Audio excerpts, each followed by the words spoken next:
What is known as the feminist movement, or the modern feminist movement, began approximately in the 1840s, almost 2 centuries ago. And it came to address the long history of inequality between men and women. In truth, it's really hard to identify when it actually began, because this issue has been plaguing the human race from the beginning of time, as soon as there were men and women, you can imagine. But generally speaking, it's understood that over many, many years, there was a patriarchal society with men dominating and controlling in politics, financially, socially, at home. And in many cases, some even justified it, that it was a biological thing. That's what God wanted, that men be dominant over women. And with many different sources cited, including biblical ones. But in truth, is that the truth? That's the real question. And what is the response? The fact is, there's no doubt that there has been an inequality, and there's no doubt that the feminist movement, or whatever you want to call it, and its 4 waves, as known as 4 waves of the movement, did do some correction in regard to financial equality, political equality. But the big question is, what does it do to the woman and to the man? Are we clear today about our identities? Male identity, masculine identity, feminine identity? In the 60s, Betty Friedan wrote the book, The Feminine Mystique. So is there something uniquely different about a man and a woman, and just happens to be, since men are biologically stronger, they dominate it, and what we have to do is just equal the scales? Or the true feminism would be rising to the occasion and truly becoming a woman the way a woman should be, and a man the way a man should be? Is the distortion only on one end, only for the women and not for the men? But I'm going to try to make a case for is that we have a distortion across the board. And the solution is not, as many women say, is not just that women should be able to play equally in a man's playing field by man's laws. In other words, since you're getting paid a certain amount, I want to get that amount. Since you have able to assume a certain political position, I want to be able to assume that position. Since you can be a CEO of a company as a male, I as a woman want to be a CEO. That is one side of it. But is that ultimately cosmetic and superficial? And what about the fundamental elements of embracing and reclaiming our very masculinity and very femininity? And in that context, yes, you can say sometimes the focus on the externals, as important as it may be, can undermine the focus on the internals, which is what we will be addressing. I've heard this from quite a few women that have told me that though I respect the feminist movement and I respect feminists, but in many ways I don't feel like a woman under their rules. They're trying to be like men. And it just makes me feel more inferior. Because why should we be like men? Yes, we should have equal rights. We should be treated equally. We should not be abused. We should not be in any way controlled or dominated over, especially in an unhealthy way. But I want to be a woman. I don't want to be a man. Now, of course, this touches upon gender issues altogether and gender identity. So let's address it. And I like to address it from the root. What really is a man and what is a woman? Now, we know they're more similar than they're different. Both human beings, both function essentially the same way, with biological, physiological, and psychological, emotional differences as well. And those differences are critical. They're not superficial either. So how do you even begin to address it? For most of us, the perception of a man or a woman is what we pick up at home, what we saw in our mothers, our grandmothers, or grandfathers and fathers, or what society tells us, or what we learn in school. How do we even know that's accurate? And then what are we doing? Copying someone else's model of what a male or female is? And is that's called freedom? Is that called liberation? So the real question is, what defines a man and what defines a woman? Because without that, everything else can be a distortion. If you decided that a carpenter, for example, is someone that that it creates glass objects, then you'll never be a real carpenter. You have to first define what is the very identity of something, and then say, now, how do we live up to it? Including the diversity, because obviously no two women are alike, like no two men are alike. No two people are alike. We all have differences. But what are the fundamentals of what we call a feminine personality and the fundamentals of a masculine personality? So before we get into that, let me just say one important statement, that there's also overlap. When you talk about the feminine archetype and the masculine archetype, both men have both elements and women have both elements. What makes a woman and a man is the dominant gene, so to speak. So that's also vital. It's not mutually exclusive. And that's why you'll find that some women have more masculine traits and some men have more feminine traits. So let's talk about it from the mystical point of view.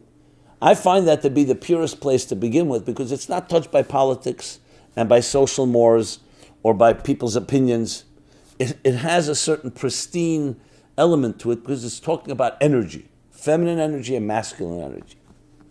And the way the mystics put it, and paraphrasing it somewhat, is that there are two forms of energy that exude from every person. One is an expressive energy. I'm speaking now to you, I'm communicating. Another, we'll call it an intimate energy. It's not something that you express directly, it's far more internal, how you internally process things, and even sometimes something that you yourself can't even describe, it's just how you feel about something, and it's even beyond feeling, often in the superconscious. So it's called the energy, internal energy that is within and the energy without. And essentially that is considered to be the root of two forms of energy that will evolve into masculine and feminine. But let's make this clear. I didn't describe a man and a woman. I described two forms of energy, two archetypal energies. And both need each other. If you were just an expressive person, let's say an extrovert, and you don't have an internal, that's not a complete person. If you're only within and you don't express yourself, it's also not complete. So both are necessary. That's a given. But once you understand that, how does that evolve? That evolves into two types of forces. One is far more physical in a sense and more brute strength. Like you see, a man is stronger, physically stronger in almost every instance. Why is that important? Because in the expressive energy, what is necessary? It's necessary to either tame the elements or to interact with the existence around us. And because of that, you need a certain element of strength. Intimate energy is not firepower, it's weaker. But its internal power is far stronger. The power of persuasion, the power of nurturing, the power of an internal intimacy that you don't have in expression. Look even on a sexual level. Very often we say love for a man is a verb. It's an action. And biologically that's the case. For a woman, love is a noun. It's a state of being. Now, which is more powerful? If you're talking about purely an external level, you'll say, one second, the person who's the expressive one, the action one, you can see can dominate. And it's true. Men can dominate, unfortunately, and it causes tremendous anguish. And throughout history, the men's ability to sexually dominate a woman. I'm even going to the worst, I don't even want to mention it, but I will, rape and so on. So we see how horrible that can be. But that's because there's a complete distortion of the experience. On the other hand, if it's on a healthy level, the intimate energy of sexuality is far more powerful than it's expressive. It's not just technique. It's not just method. It's not just a physical act. There's a deep connection. Both men and women today especially need to revisit and reclaim true intimacy. But I want to focus more on the male feminine, the masculine feminine dimension here. So that's an example. The truth is that a healthier world would be if we all had intimate energy at the forefront of our minds and our goals in life. But we live in a material world. In the material world, what happens is, by default, the more powerful, the physically more powerful, dominates. Unfortunately. And I say that explicitly. And that's the story of history. Because living in a material world and losing sight of its intimate I'll call it even feminine internal energy, causes what? Control, power, where the love of power is stronger than the power of love. And hence creating this patriarchal society with men writing the rules and trying to control. So of course, after a while, women will rebel, and that's what they did throughout history, but especially in the last few centuries. Because what's going on here? Let's take a basic example, work. Once upon a time, if you look back centuries and centuries ago, I would say even millennia ago, work was considered, I don't want to say necessary evil, but it's basically a necessity because there's no choice. You have to work, labor, in order to make a living. But the king princes, the philosopher kings as they call them, and so on, their goal was not to work. Was the blue collar workers, the menial labor, and they were philosophizing, and they saw that as an aspiration. Now, whether that's completely healthy is another discussion. But then things changed, especially in the Calvinistic school of the Protestant work ethic. Work became something part of the divine plan. Now, we'll talk about this in a moment from a biblical point of view. Work as the divine plan.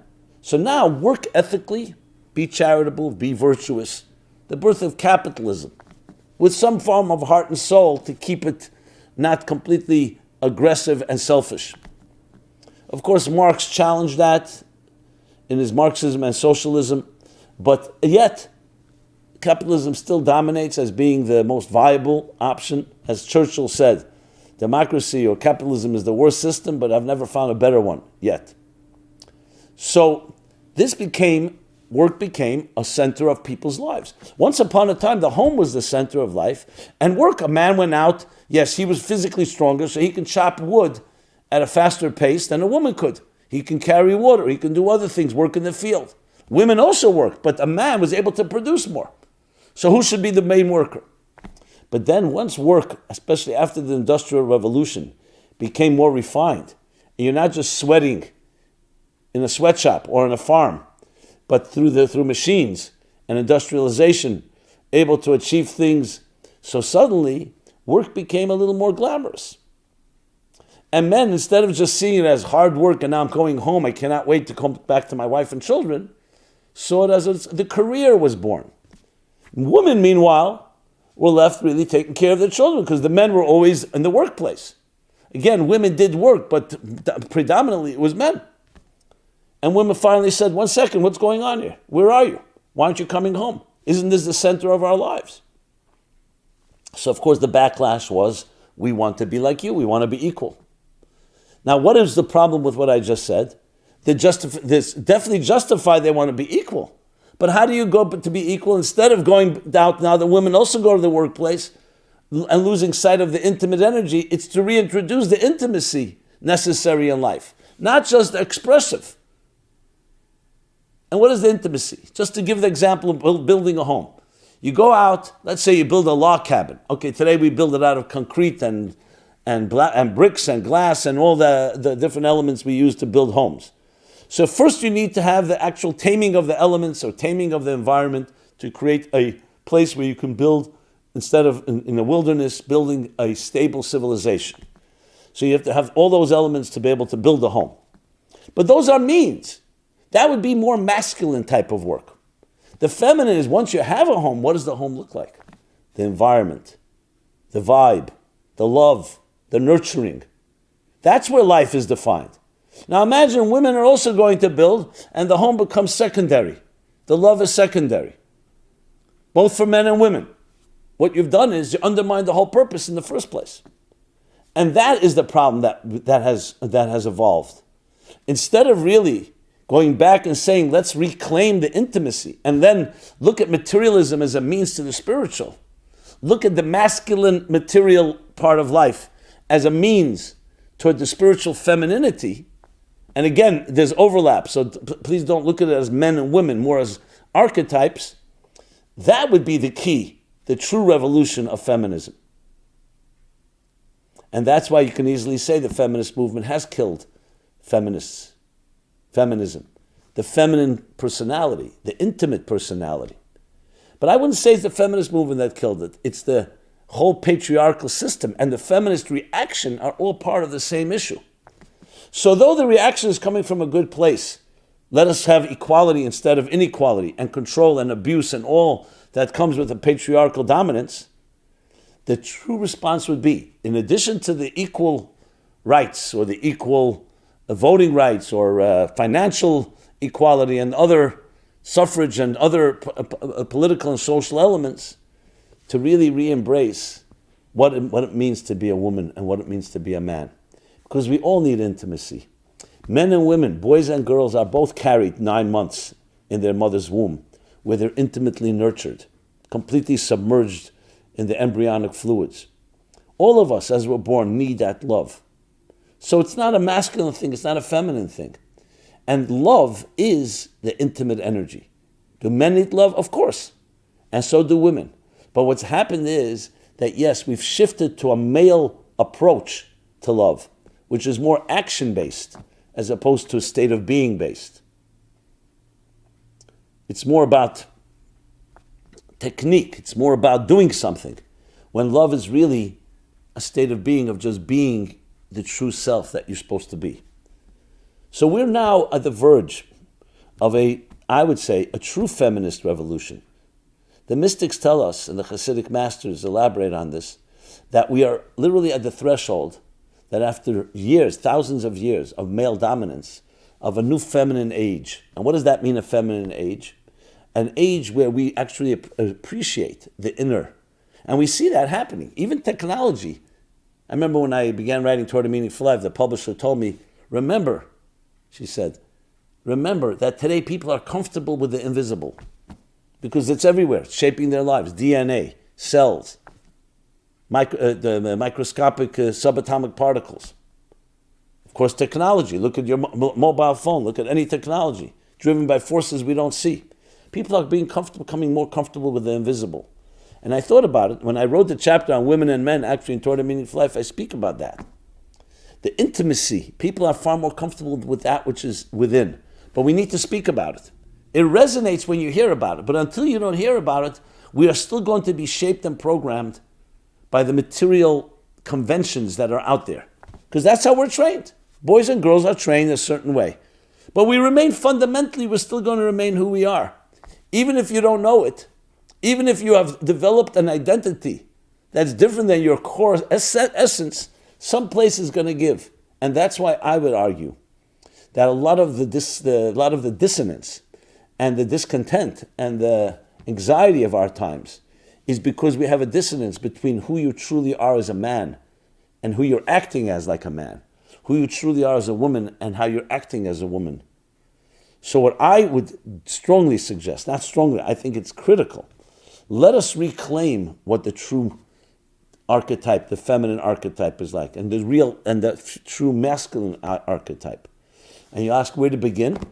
Well, I'll begin with a plug for Toward a Meaningful Life. Read the chapter on women and men. It's a good place to begin. On our site, meaningfullife.com, we have a whole section on this. Begin to study and learn what really is the spiritual and the psycho-spiritual essence that defines and the definition masculine energy and feminine energy, and how that has evolved into the human being called the male and the female. Because it's not the other way around. The thing is, we begin the other way around. We look from the outside in. I look in the mirror, here I am, a man. You go to school with other boys, you play with boys, girls with girls. Then there's, of course, when the sexual hormones begin to develop and that interaction. But it's all one big confusing mess because no one ever told us who I am. Who am I as an individual before I interact with someone else as another individual? Even man to man, woman to woman. Definitely women and men. So we have one big mess. And therefore, there's no surprise why we have a crisis of intimacy, a crisis of relationships. Ask people, what truly is a relationship? What is love? So you have books and books and books. But the key is to get to the core. And most important, to the core that speaks to you, that resonates, like music. Discover what it means. What is the masculine and feminine energy in general and within you? And when you can identify it, Yes, a man can identify the feminine and the masculine energy within himself, and a woman can identify it within herself. This is the beginning of true liberation. That is what I would call the men's and women's liberation. The true feminist movement, but I would also call it the true masculine movement, because it's not one against the other. This battle of the sexes, that alone tells you so much, that there's a battle. Okay, so now we have to figure out, how do we compromise? Both sides compromise. I'm suggesting no compromise. We are each going to reclaim who we truly are, and then we become complementary. As the words of the Bible, male and female, as one, connecting with the divine image. Now, there's so much to be said on this topic. It's such an unbelievable, important topic. But I'm trying to really just set the tone. And the goal really would be to create several courses and several different programs which break it down in more detail. But the first step is, ask yourself, here's how you define yourself as a man, as a woman. Make a column on a piece of paper. Then try to find out, is this the accurate definition of what a male is? The accurate definition of what a female is? I don't mean definition based on political or contractual or different psychological books, but the true essence of it. And I'm not claiming that I have a monopoly on it. I am quoting from the Bible and from the mystical teachings because it's resonated for me. I have done the comparison myself. So in the chapter on women and men in Toward a Meaningful Life is a great place to begin. I'm sure there's other material, and if it doesn't exist, we should create it. But the first step is to come to identify that. And then something interesting will happen. You'll want to embrace your true personality, not on someone else's terms. And when we do that, that's not a negation of the equality that has been achieved. But like I've spoken a number of times, I said at the end of the day, all the rules you can write about sexual harassment at the workplace and even financial inequality, there's still a natural inclination of people to want to have control and power, and if they can get away with it. So you can write laws which will definitely be a deter. It'll be what's the word I want to use? Deterrence for people abusing women, or for that matter, women abusing men. There are those maybe rare instances. So it's definitely something we'll protect, but it's a deterrence. It's not really a full solution. A full solution has to come from within. Because men will still look at women a certain way. They may not act on it. And sometimes they will, as we've seen, unfortunately. The Me Too movement recently and so on. But what we want is a fundamental change, that a man should look at himself and the woman in a different way. A real revolution of intimacy, a new reclaiming its true definitions. And then when we do that, we can actually change our whole society. So in addition to whatever has been done, not saying replace it, but don't think that is the beginning and end of it all. That's on a basic level. You definitely want to create it, just like when you deal with, let's say, crime, or any crime, any abuse. You definitely need defense.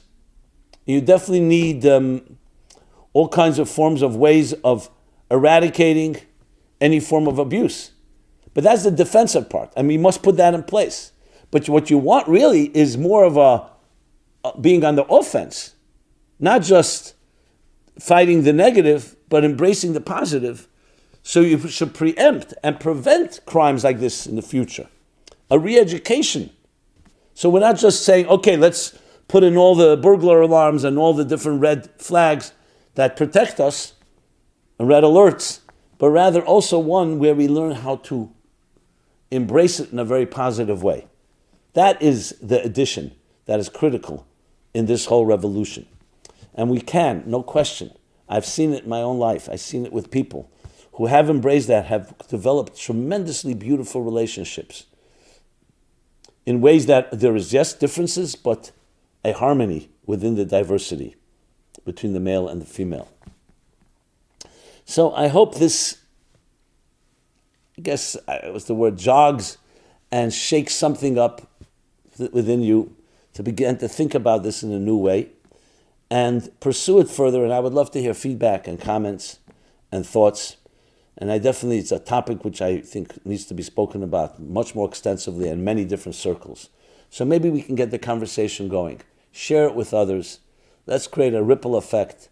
Let's demand a far higher standard in understanding and experiencing ourselves, both as women and as men, and create the true feminist revolution of embracing our femininity while also having total equality with the masculine department, and the way that we each complement each other because we all each appreciate each other. Thank you so much. Everyone be well. Simon Jacobson, meaningfullife.com, where you can find this program and many other programs and a full array of offerings for different topics for different audiences. Be blessed. Thank you. This program is brought to you by the Meaningful Life Center. Please help us continue our programs. Make even a small contribution at meaningfullife.com/donate.